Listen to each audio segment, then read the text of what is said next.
जोड़ासाँकू विधानसभा का क्षेत्र में अभी विजय ओझा जी इसमें विधायक पद में खड़े हुए हैं। आप उसके लिए क्या बोलिए? देखिए, विजय ओझा जी एक सम्मानित व्यक्ति हैं और लगातार 15 सालों से बड़ा बाजार में काउंसलर के रूप में, पार्षद के रूप में अपना निरंतर सेवा देते आ रहे हैं। जोड़ासाँकू के लोग उनको भली बात जानते हैं, एक सज्जन पुरुष है। उनकी व्यक्तित्व जो है उनका सब कुछ निर्भर करता है। आज हमारा जो दूसरा प्रत्याशी खड़ा है, नाम नहीं लूँगा, लेकिन उनके व्यक्तित्व और इनके व्यक्तित्व में जमीन और आसमान का अंतर है। आज पब्लिक, पश्चिम बंगाल की पब्लिक, जोड़ासाँकू पब्लिक आज परिवर्तन की मूड में आ गई है। आप देखिए पूरे पश्चिम बंगाल में किस तरह से यहाँ की आमजन, यहाँ की जनमानस किस तरह के परिवर्तन की लहर में लहर रही है। ये मैं नहीं बोल रहा हूँ, आप जाइए विधानसभा में, बूथ जाइए, वार्डों में जाइए, मंडलों में जाइए, वहाँ के लोग ये साक्षी है, गवाह है कि पश्चिम बंगाल में परिवर्तन होने जा रहा है। भारतीय जनता पार्टी की सरकार बनने जा रही है और उस सरकार में एक अहम विधानसभा का सीट जोड़ासाँकू से कमल का निशान हम लोग विजय ओझा जी को जिता के विधानसभा बनने का काम करेंगे। आप देखिए पूरे पश्चिम बंगाल में जिस तरह से मुख्यमंत्री महिला हो, जहाँ पे महिलाएं सेफ नहीं है, हमारी बहनें सेफ नहीं है, जहाँ पे एक मुख्यमंत्री का इतना निर्लज वक्तव्य आता है कि हमारी महिलाएं 8 बजे के बाद घर में बाहर नहीं निकली। आज ये मुद्दा है पश्चिम बंगाल के हर विधानसभा चुनाव में। आज जोड़ासाँकू का माताओं बहनों को तय करना होगा कि हमको रात में 8 बजे के बाद घर से निकलना है कि नहीं। आज हमारे युवाओं के भविष्य का चुनाव है।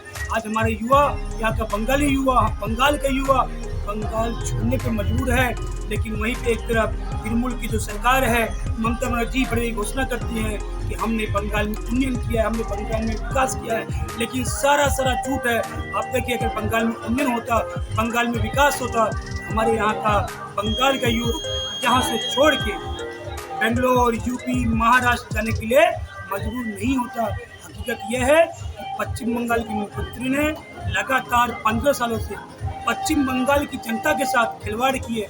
पश्चिम बंगाल की जनता ने जो उसको विश्वास दिलाया, जो मत दिया, उनके मत के साथ खिलवाड़ किया है। पश्चिम बंगाल की जनता जाग चुकी है, पश्चिम बंगाल की जनता जाग चुकी है। उनका विसर्जन करके पश्चिम बंगाल में भगाने का काम करेगी और जोड़ासाँकू विधानसभा में विजय ओझा जी भारी मतों से जीत रहे हैं। ये जोड़ासाँकू विधानसभा का विश्वास है। जोड़ासाँकू विधानसभा में विजय ओझा ने जो काम किया है उसका एक उत्साह है। आम पब्लिक बोल रहा है कि विजय ओझा जी जीत रहे हैं। आज की जो हमारा सेकेंड प्रत्याशी है, जो हमारा विरोधी प्रत्याशी है, उसका छवि क्या है? एक इंडोले छवि है। और जो हमारे इससे पहले विधायक थे, उनके काउंसलर बोल रहे हैं कि विधायक ने कोई काम नहीं किया है। बताइए, अभी तक जब से यहाँ पे विधानसभा में टीएमसी का विधायक रहा हूँ, आज 20 सालों 25 सालों में अगर टीएमसी विधायक काम नहीं किए, इस बार क्या है कि अगर उनके विधायक जीत के आएंगे तो काम करेंगे। इसलिए जोड़ासाँकू की विधानसभा के एक मतदाता ये तय कर चुका है कि no Trinamool, no vote, no Trinamool. इस बार जीतेगा बीजेपी, जीतेंगे आप। जोड़ासाँकू के सभी मतदाताओं से मैं निवेदन करता हूँ कि आप सभी लोग इस मीडिया में कहना चाहता हूँ कि आप सभी लोग अपने भविष्य के लिए, माताओं बहनों की भविष्य के लिए। आज देखिए पश्चिम बंगाल सदियों से संस्कृति की धरती रही हुई, ये पश्चिम बंगाल महापुरुषों की धरती रही हुई, लेकिन पश्चिम बंगाल की माननीय मुख्यमंत्री ममता बनर्जी के कंधे आने चक्कर में महापुरुषों के धरती को बदनाम करने का काम किया है, महापुरुषों की जन्मभूमि को कलंकित करने का काम किया है। लेकिन मैं आपको मीडिया के माध्यम बताना चाहता हूँ कि भारतीय जनता पार्टी की सरकार पश्चिम बंगाल में आ रही है। सभी हमारे सभी शेरों का सम्मान होगा, सभी हमारे महापुरुषों का सम्मान होगा। आप देखिए हमारे पश्चिम बंगाल के महापुरुष पश्चिम बंगाल में ही नहीं, सारे देश को गौरवान्वित करने का काम किया है। और आज ये मुख्यमंत्री, निर्लज मुख्यमंत्री, तो पश्चिम बंगाल को डुबाने का काम किया। आज हम लोग बंगाल छोड़ के बाहर जाते हैं तो हम लोग बंगाल से बताने में शर्म आता है कि हम बंगाल से। लोग पूछते हैं क्या वही बंगाल जहाँ पे हिंदुओं को मारा जाता है? लोग पूछते हैं वही बंगाल जहाँ पे महिलाओं को रेप कर दिया जाता है, मुख्यमंत्री खुद जस्टिस मारती रोड पे आके?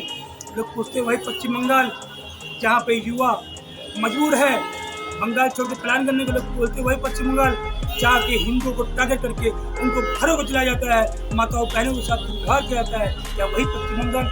लोग पूछते हैं क्या वही पश्चिम बंगाल जहाँ पे आर्टिकल में अभया के साथ रेप होता है? आज तक हमारी अभया बहन को इंसाफ नहीं मिला। क्या वही पश्चिम बंगाल है? हमको शर्म आता है किस बंगाल में है। आज बंगाल बदलने की ओर है, बंगाल परिवर्तन की ओर है। बंगाल के जनगण मोदी जी पर भरोसा करती है। बंगाल का जनगण बीजेपी के 294 सीटों पर खड़े हुए भारतीय जनता पार्टी के प्रत्याशी मैं मोदी जी के आशीर्वाद प्रत्याशी उनके ऊपर विश्वास देना चाहती है।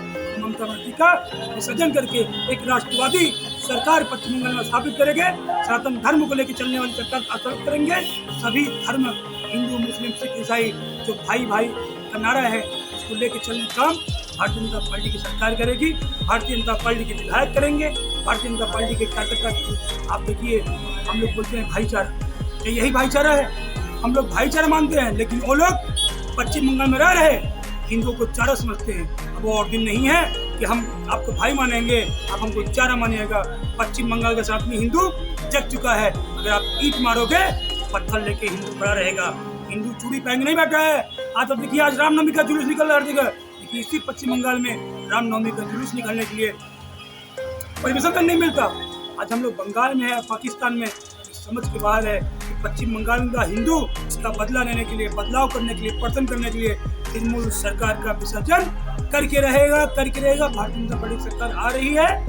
यहाँ पे एक राष्ट्रवादी विचारधारा, हिंदू, मुस्लिम, सिख, ईसाई सब भाईचारा का जो स्लोगन है, हम इसके लेकर साथ चलेंगे। अब सभी से एक बार निवेदन है, आगामी होने वाले 29 अप्रैल को विजय ओझा जी के चुनाव चिन्ह कमल के फूल के ऊपर बंधवा के विजय ओझा जी को विधानसभा भेजिए।